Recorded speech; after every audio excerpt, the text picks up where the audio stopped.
첫 번째 경기 요코하마 대 야쿠르트 분석 시작해보겠습니다. 선발 바우어는 강력한 패스트볼과 슬라이더, 커브 조합으로 타자를 압도하는 유형이다. 경기 내내 일관된 제구와 변화구 완급 조절이 뛰어나며 이닝 소화력도 탁월한 자원이다.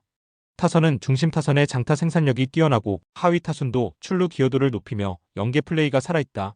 불펜은 후반 승부처에서 강한 세트업과 마무리 투수의 존재로 실점 억제력이 우수하다.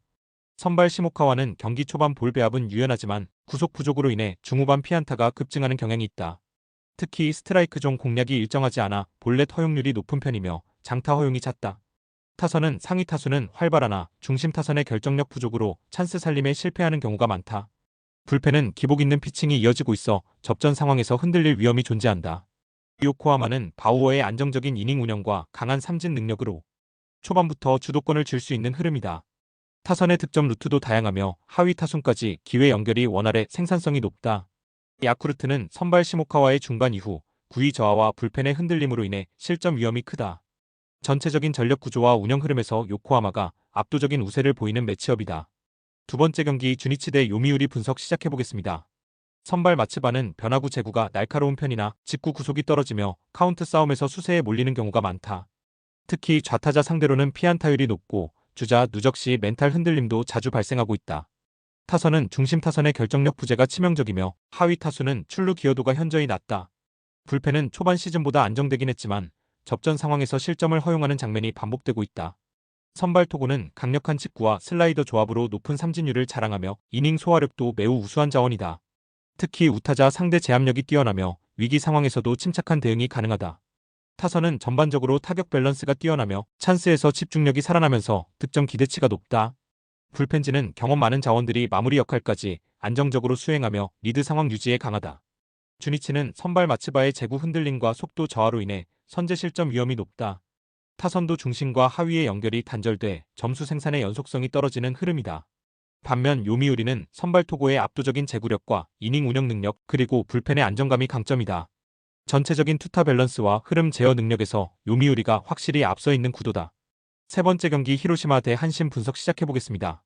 선발 모리는 신의 투수로서 빠른 직구와 슬라이더를 섞어 타자를 상대하지만 제구 안정감이 다소 떨어진다. 특히 초반 실점 비율이 높고 투구수가 늘어날수록 제구가 흔들리는 경향이 두드러진다. 타선은 중심 타선은 꾸준한 생산력을 보이지만 상하위 간 연결이 매끄럽지 않아 찬스 확장이 어렵다. 불펜은 체력 소모 누적으로 인해 최근 접전 상황에서 실점을 허용하는 빈도가 높아지고 있다. 선발 이하라는 다양한 구종을 활용하며 상대 타자의 타이밍을 빼앗는데 능한 유형이다. 특히 좌우 타자 모두에게 고른 대응을 보이며 실투가 적고 땅볼 유도가 뛰어난 편이다. 타선은 전반적으로 집중력 있는 타격이 이루어지고 있으며 찬스 상황에서의 결정력이 개선된 흐름이다. 불펜도 승부처에서 제 역할을 해주는 자원들이 다수 존재해 경기 운영의 안정성이 높다. 히로시마는 선발 모리의 루키다운 기복 있는 제구와 짧은 이닝 소화력이 단점으로 지적된다. 타선 연결이 매끄럽지 못하며 불펜의 체력 문제까지 겹쳐 경기 후반 흔들릴 여지가 많다. 반면 한신은 선발 이하라의 안정적인 피칭과 타선 집중력, 불펜의 믿음직한 마무리 능력이 돋보인다. 전력 균형과 흐름 통제 측면에서 한신이 우세한 구도다. 네 번째 경기 니오넴 대 지바롯데 분석 시작해보겠습니다. 선발 키타야마는 빠른 직구와 날카로운 브레이킹 볼을 바탕으로 타자를 압박하는 유형이다. 이닝당 볼넷 허용이 적고 주자 출루 후에도 침착한 유인구, 운영이 가능한 안정적인 흐름을 보인다. 타선은 중심 타선이 결정력 있는 타격으로 흐름을 주도하며 하위 타순도 작전 수행 능력이 향상되고 있다.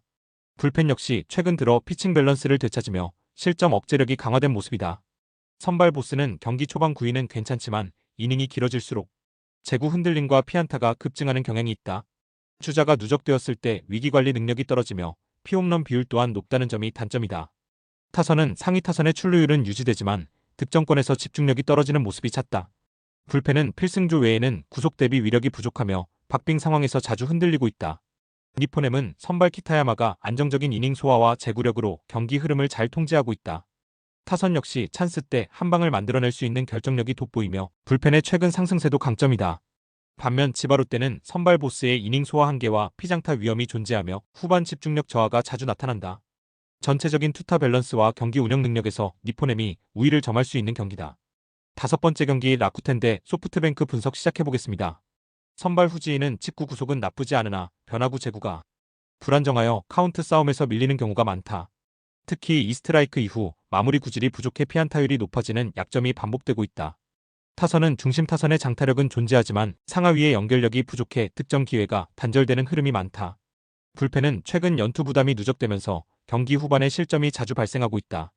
선발 마츠모토는 뛰어난 직구 제구와 날카로운 브레이킹 볼 조합으로 타자 압박에 능한 유형이다.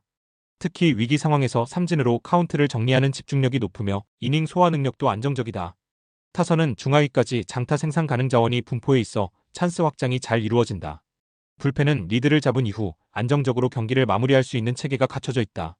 라쿠텐은 선발 후지이의 구위와 제구 불안이 병존하면서 선제 실점 위험이 높다. 타선 역시 집중력 있는 연계 플레이가 부족해 흐름이 자주 끊기며 불펜 부담이 빠르게 누적되고 있다. 반면 소프트뱅크는 선발 마츠모토가 안정적으로 경기를 리드할 수 있으며 찬스 확장력 높은 타선이 강점이다. 후반 불펜 운영까지 포함한 경기 운영 전반에서 소프트뱅크의 확실한 우위가 예상된다. 여섯 번째 경기 오릭스 대 세이브 분석 시작해보겠습니다. 선발 소타니는 날카로운 슬라이더와 커터 조합으로 좌우 타자 모두에게 강한 인상을 남기고 있다. 특히 낮은 종 공략 능력이 뛰어나며 주자 상황에서도 흔들림 없는 피칭 밸런스를 유지하고 있다. 타선은 중심 타선의 장타력과 상하위 타선의 출루율이 조화를 이루며 꾸준한 득점 루트를 만들어낸다. 불펜은 강한 마무리 자원을 중심으로 접전 상황에서 실점 억제 능력이 탁월한 안정된 구조다. 선발 요자는 구속 자체는 무난하지만 스트라이크 존 공략이 불안정해 볼넷 비율이 높다는 약점이 있다. 특히 경기 초반과 후반 모두 피홈런 빈도가 높고 긴 이닝 운영이 어려운 흐름을 보인다. 타선은 하위 타순의 침묵이 길어지면서 득점권 찬스가 자주 단절되고 있으며 중심 타선의 결정력도 떨어지는 편이다. 불펜은 마무리 이전 단계에서 제구 불안과 위기 관리 부족으로 인해 리드를 지키는 데 한계가 존재한다. 오릭스는 선발 소타니의 안정된 이닝 운영과 타자 유도 능력에서 분명한 강점을 보인다. 타선도 밸런스 있는 구조 속에서 다양한 득점 루트를 형성하고 있으며 불펜 역시 후반 제어력이 매우 안정적이다. 반면 세이브는 선발 요자의 제구 흔들림과 불펜의 위기 대응력 부족으로 인해 실점 루트가 자주 발생하고 있다. 전체적인 전력 조화와 운영 능력에서 오릭스의 우세가 확연한 경기다.